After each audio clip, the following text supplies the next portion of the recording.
Open for debate, నేను ఇది ఎవరు నా మీద ఇది పెట్టారు కానీ నేను మాట్లాడతాను అన్నప్పుడు మాట్లాడతారు.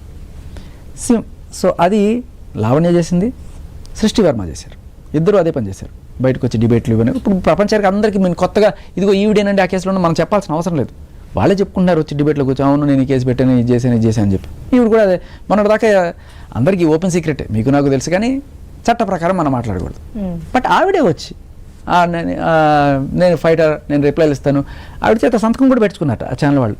మీరు పోక్సోలో వాటిలో ఉన్నారు కదమ్మా, మీకు రివీల్ చేయడం ఇష్టమేనా, మాకు ఆ ప్రాబ్లం ఏం లేదు అని చెప్పి రాసివ్వండి అని చెప్పి ఆ సంతకం పెట్టిన తర్వాత ఆవిడ ఇంటర్వ్యూ తీసుకున్నారు వాళ్ళు. So she her it self opens, అది వేరే విషయం.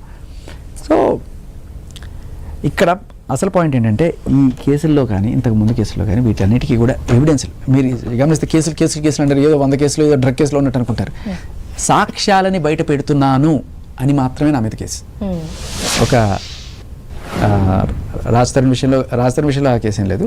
బట్ ఎవరు ఈవిడ సృష్టి వర్మ అండ్ లావణ్ కాదు, ఆవిడ పేరు చెప్పకూడదు కదా, సడన్గా రాదు.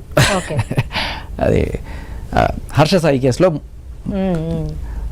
బాధితురాలు అని చెప్పుకోవాలి బేసికల్లీ.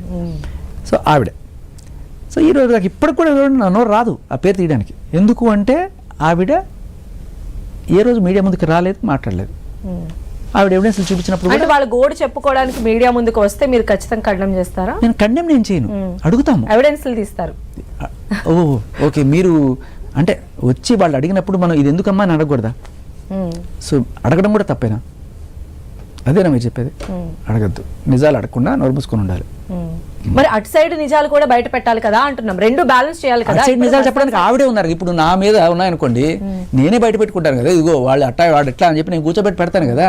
ఇప్పుడు నేను వచ్చాను అనుకోండి, మీరు నన్ను అడుగుతున్నారు, నా గురించి పాజిటివ్స్ మిమ్మల్ని బయట పెట్టమని నేను అడుగుతానా? నువ్వే వచ్చి కూర్చున్నావు కదా, నువ్వే వచ్చి కూర్చున్నప్పుడు నీ గురించి అన్ని నువ్వే తెచ్చుకుంటావు కదా ఆధారాలు. అప్పుడు అవతల వాళ్ళు అడిగేటప్పుడు మీరేమన్నా మీ మీద అలిగేషన్ ఉంది కదా, మీ మీద ఈ అలిగేషన్ ఉంది, మీరు నన్ను అడుగుతున్నారు.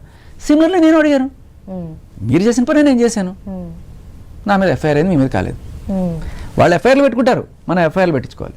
అంటే మేము ఇలా లీగల్ గా ఉన్న టైంలో ఇంటరప్ట్ అవ్వలేదు కదా. అయితే మీకు తెలుసో లేదో 150 ఛానల్స్ మీద కేసు పెట్టింది ఈ హర్ష సాయి యంత్రాలు. మా మీద కేసు అవ్వలేదు అనుకోండి, మీకు ఒక లీగల్ సెల్ ఉంటుంది, వాళ్ళని వెళ్ళి అడగండి ఎన్ని కేసులు పడుతాయి. వాడు నా మీద ఇది చేశారు, ఈ హెడ్డింగ్ తీయండి, ఆ హెడ్డింగ్ తీయండి, ఈ thumbnail తప్పెట్టారు, పడుతూనే ఉంటాయి మీడియా మీద.